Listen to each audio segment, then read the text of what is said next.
Honourable Presiding Member, last week there was a procession that commenced in Mannar and that was going to finish up in Matale, which was to commemorate the 200 years coming of the upcountry Tamil people to Sri Lanka. And the procession also took place in Jaffna, and when I took part in that procession, one individual walked up to me and asked me, at least now, are you on behalf of your party and your grandfather willing to apologize to the upcountry Tamils for disenfranchising them in 1948? So, sir, whilst that question that was asked to me hurt me quite a bit, I thought I'll take the opportunity today to state our position on that matter, because quite clearly the upcountry Tamil people are represented quite well. Today the Honourable Mano Ganeshan and the Honourable Radhakrishnan are bringing this adjournment motion.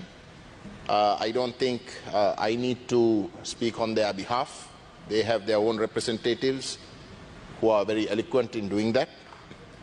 So I wish to put the record straight with regards to where our party stands on the question of disenfranchisement that took place 75 years ago. As you know, sir, the act that disenfranchised the upcountry Tamils was the Ceylon Citizenship Act, number 18 of 1948.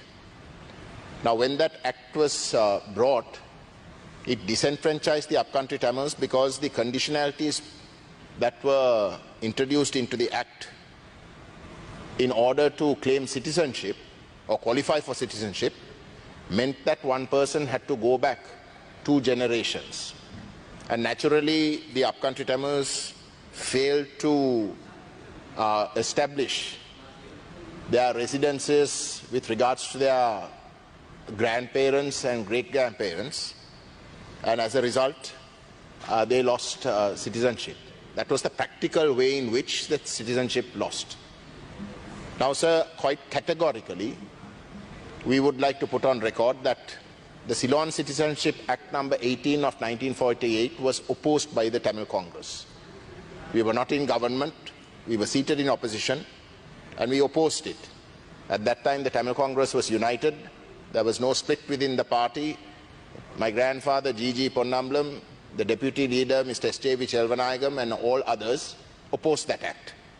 And so the act that literally disenfranchised the upcountry Tamils was opposed by the Tamil Congress. We had no party to play in the disenfranchisement. But of course, soon after independence, Prime Minister D.S. Senanayake wanted to have a multi-ethnic government, and he approached the Tamil Congress to join the government. And when negotiations commenced, we put as a condition that the Ceylon Citizenship Act number 18 of 48 must be repealed because of this grave injustice that happened to the Tamil people.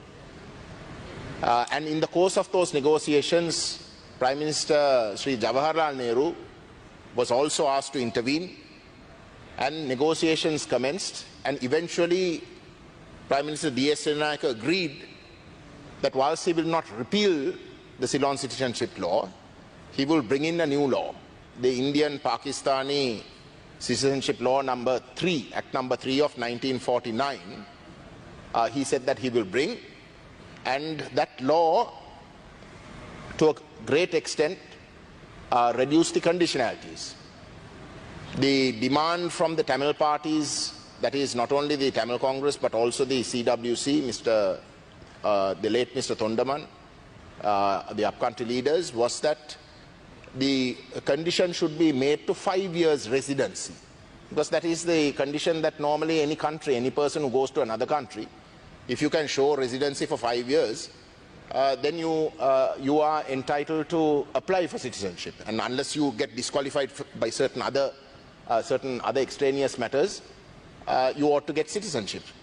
However, D.S. Seranayake did not agree to that. He agreed to only 10 years. That is to show that you are present and resident in Sri Lanka for 10 years prior to that particular date of the act coming into force. Despite that, the Tamil parties and Prime Minister Jawaharlal Nehru continued to bargain, and eventually they managed to succeed in getting the government to agree for individuals 10 years residency, to show 10 years residency, and for those married to show 7 years residency. Now that act would have effectively meant that the upcountry Tamils, 85%, at least 85% of the upcountry Tamils, if they had applied under that act, they would have qualified for citizenship. Unfortunately, the Tamil Congress split.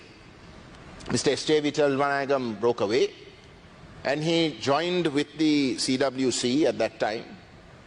And the upcountry Tamil leaders and Mr. Chelvanayagam insisted that it should be a five-year term of residency, that is the condition to qualify for citizenship. And they asked the Tamil people, since the act refused to agree on the 5-year residency, to boycott it. Now that act number 3 of 1949, the India-Pakistani Citizenship Act, basically was only going to be in force for 2 years. Within the 2 years, everybody needed to apply. And for the first 1.5 years of those 2 years, after that act was passed,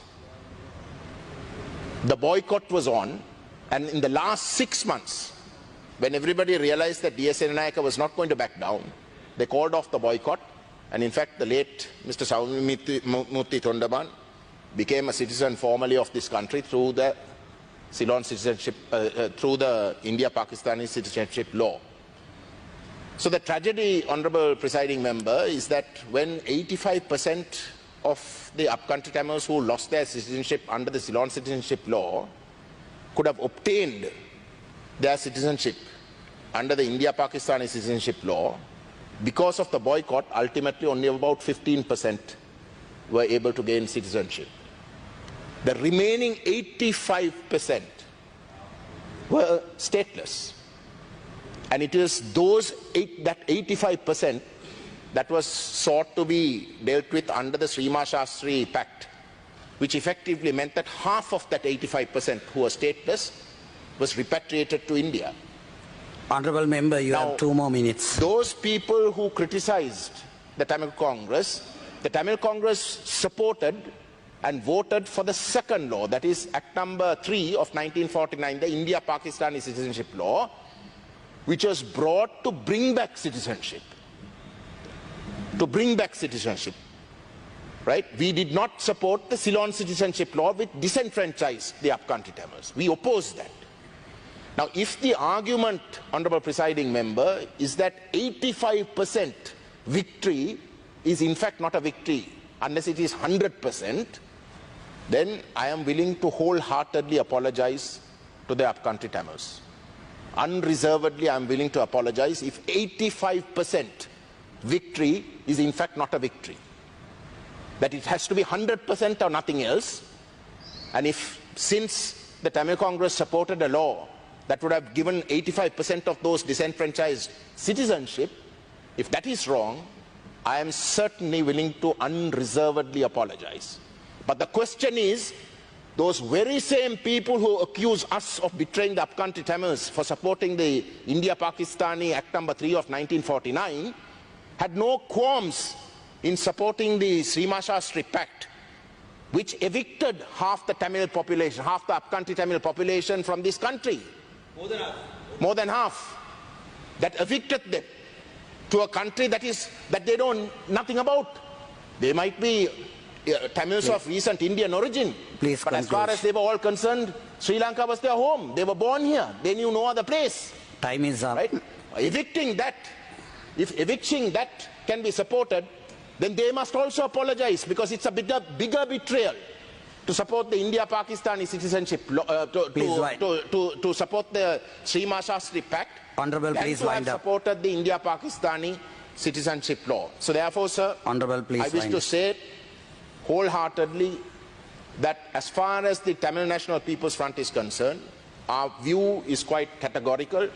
We will Please wind up. unreservedly support every single step taken on behalf of the upcountry Tamils. There will be no conditionalities applied to support whatever steps on either side of this house that Please is wind taken up. on behalf of the upcountry Tamils, and we will continue to work closely with everybody in that regard. Thank you, sir. Thank you.